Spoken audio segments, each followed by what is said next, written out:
Afghanistan secured its third consecutive World Cup 2023 victory by defeating the Netherlands by 7 wickets. Yes, at Lucknow's Ekana Stadium. Batting first, the Netherlands posted 179 runs before being all out for 46.3 overs, while Afghanistan reached the 180 mark run target with just 3 wickets down in 31.3 overs. Wow, what a victory that was.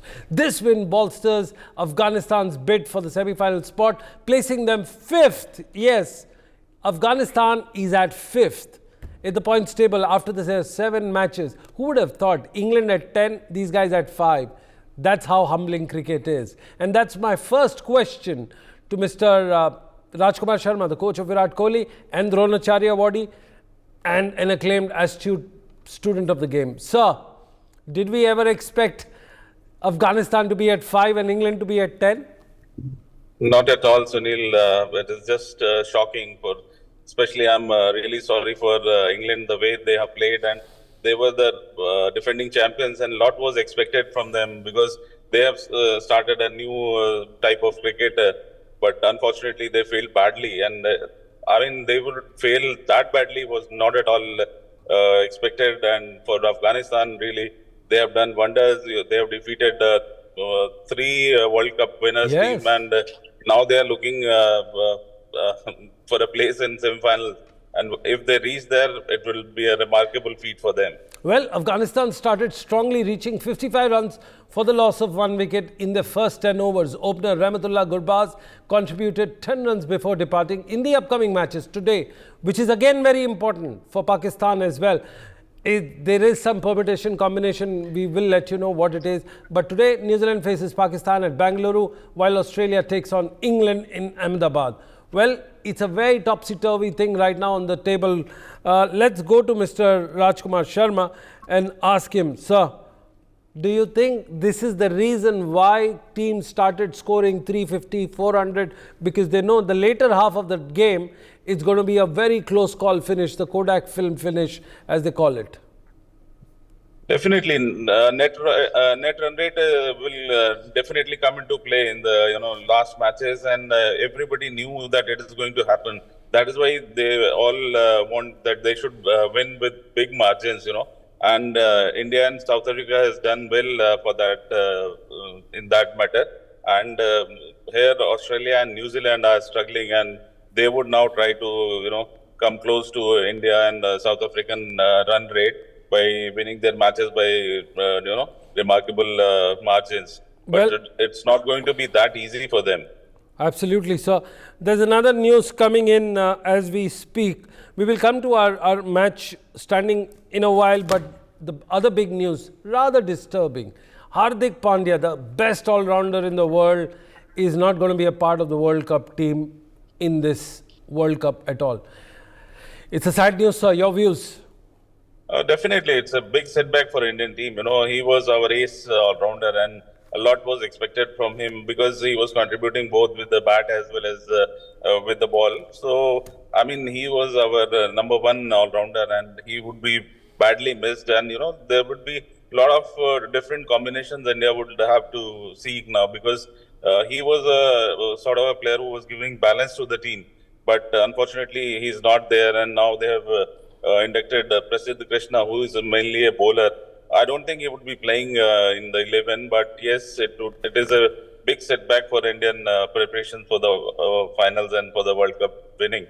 Well, we will come back to the team standing and the permutation combination that looks very exciting on this right now. But let's go on to Tasmin Granger, the international women's cricketer currently playing for Zimbabwe for 15 years, is in the studio, coughing a bit, and is grappling with the pollution in Delhi. Tasneem, what is the latest update on the match between New Zealand and Pakistan? Good morning to you all. New Zealand are currently 97 for the loss of 1 wicket in 15 overs. I think this is a dream start for them. They had a great start, pushing them on by Devon Conway in the morning, who got dismissed this morning by Hassan Ali, who's just taken his 100 ODI wicket with that dismissal as well. He scored 35 of 39. Currently still at the crease is Rachan Ravindra on 40 of 37. He's on alongside Kane Williamson right now, who's back in the squad today in place of Will Young. and he's currently on 17 of just 14 deliveries. So there are two interesting parts. There are two chances by which your Afghanistan can make it to the semi-final. If they win both the matches and New Zealand loses one of the remaining two matches, then Afghanistan can qualify for the semi-final. This is the first news. If they win both their matches and New Zealand needs to lose one, they go on. Secondly, if Afghanistan wins only one of its two matches and New Zealand loses both its matches and England beats Pakistan, sir, it's too much of permutation combination. It's like the old time lock where you forget the password and just try to do mix and match. Isn't this? Correct. But, Afghanistan has got two tough matches, so Yes. it won't be that easy for them. And the way New Zealand is playing today, I think they will come better off Pakistan. And if they beat Pakistan, I think they would be in a good position to qualify for the semi-finals. Well, but coming back, sir, the fourth spot and the race to finish between the first four is always tough. And this becomes even more important and exciting for the fans, don't you think so? Because it depends on the last ball, last over, last qualification, round robin matches. Your views, sir? Yeah, that is very interesting, and that is what the fans want. That till the last moment, nobody knows who is the fourth team coming for the semi-finals, and that is the charm of the World Cup, Sunil. And everybody looks forward for such interesting games where nobody is sure that which are the third and fourth teams. Yes. So they have to wait till the last game that who is going to qualify. I think apart from South Africa and India, two places are still vacant and anybody can come in. Absolutely, two places are still vacant. We also move quickly on to the second game of the day in the afternoon, and that's like the rivals, the arch rivals, your Ashes competition star boys facing each other. One, of course, a dilapidated English side, and the other Aussies who are just resurging on the front. Sir, do you think it's an inconsequential match, or the excitement between England and Australia remains high, irrespective of what the table chart says? No, it is not going to be that easy. It is a very high pressure game, Sunil. Ashes, they are arch rivals, and like India, Pakistan, Australia, and England are always fighting with 100%. They would try to win this game, and England will play for their pride, and Australia have got everything to gain from this if they win this, because if they want to qualify, they have to win all their games. Well, absolutely. Well, that's all we had time with Mr. Rajkumar Sharma. As you could see, he's traveling, and we'll come back to our guest in the studio. Thank Mr. Rajkumar Sharma for joining very briefly with us. And now coming on to Tasneem Granger. Tasneem, which one is the more exciting match for today? Do you think it's the first one or the second one? To be honest with you, it's hard to pick, because in the first game, you have literally teams fighting to stay within the top four or cause a bit of a shake in the top four. Whereas the last game is just, like you said, your basic Ashes that's always had its own controversy around it. And I think, in as much as we may speak that England may be out of form right now, you have to consider the fact as well that Australia is missing key players. Mitchell Marsh, who left earlier this week, citing personal reasons, and he's gone home, as well as Glenn Maxwell, who's currently injured. So it leaves a lot to be wondered for that what's going on with both these teams, where they stand. And I know what it's like to have a rivalry with a certain team. I know how it feels. And well, let's look at the head-to-head right now and how the team plays in a typical Narendra Modi Stadium. Your views? Yeah, definitely. We've seen in the stadium that a lot of the times the game's coming on from this ground as well. That, I think it's a fair pitch. You can't put it down to say it's a fully bowling pitch or it's a fully batting pitch. And it's going to come down to a case of who manages to hold on to it. Same thing in the likes right now with the current game that's ongoing between New Zealand and Pakistan. The pitch was supposed to be favouring, a lot more of the bowling system right now. But New Zealand's just cruising. In 15 overs, they had already scored 16 boundaries. So I think it's going to go down to who manages to find their spot early enough or find their groove and just run in the Well, coming back to the England and Australia, you have David Warner and you had Adam Zampa. Adam Zampa, if I'm not mistaken, is one of the top two bowlers or the first in the World Cup. In fact, you must also realize he was inconsequential in the first 2 games. He couldn't bowl his line. The ball wasn't dripping. The ball wasn't spotting at the right space. Now he's got his mojo back. And how? David Warner is like a local kid on the block, playing his last World Cup. Look at the scores. Just want to take it through David Warner and Adam Zampa's greatness in this tournament. Definitely. So Warner currently sitting on 413 runs right now. He's got 200s and 150 to his name, and he's been smashing it. You know, he's got a strike rate of 112 right now. Adam Zampa, who's just recently dropped down to second after Dilshan Madishankar's great spur yesterday with the ball as well. Madishankar's moved up to first place with 18 wickets. Adam Zampa, Shaheen Shah Afridi and Marco Jansen all currently tied with 16 wickets right now. But Zampa finds himself still in the second position due to a better economy rate. Absolutely. And after that, you have a tight spot with 3 bowlers, and immediately after that, you have Jasprit Bumrah in that space. Well, let's look at Australia's prowess right now. If I can hold the screen. They've lost their first 2 matches, and then they went on to pick the last 4. Your views on it? Yeah, definitely. No, I think they did definitely bounce back. They had us questioning whether their form was on or off in this current World Cup. And you find that right now they beat Sri Lanka by 5 wickets. They beat Pakistan by 62 runs. Then that big win against the Netherlands of 309 runs, just to remind us and assert their dominance, to say that though you guys may have thought that something's missing for us, we still got it. The last victory from there came in a nail-biter in the last over finish that definitely had us standing and not able to go home, stuck in front of a screen. That was 5 runs against New Zealand. Yes. So, you know, their graph is definitely going up. Momentum, I would say, is in their court, unlike England right now. Absolutely. The momentum is up. The graph is favouring them. Even the statistics, what you see on your screen, is also aiding the Australians. When you look at them, they've won 87 of... as compared to 63 from England from the over 150 odd matches. Again, when you look at this Tasneem Games becomes not important when it comes to head-to-head in this World Cup, but historically, when you look at, these are the Ashes team. You know, they have been starting the tradition of cricket for over a century, and now it doesn't matter if England doesn't qualify for this or the Champions Trophy, but what they're playing for is purely pride, their bruised ego, and whatever little is left to make a celebration out of it. Your views, Tasneem? Yeah, definitely. So head-to-head, these teams have played each other 9 times in the World Cup, ODI World Cup on the stage. Of that, England just winning 3 of those matches and Australia winning 6. So I agree with, you know, it's a matter of pride. They would want to get to a certain point. They're currently sitting at a 50% win rate against Australia.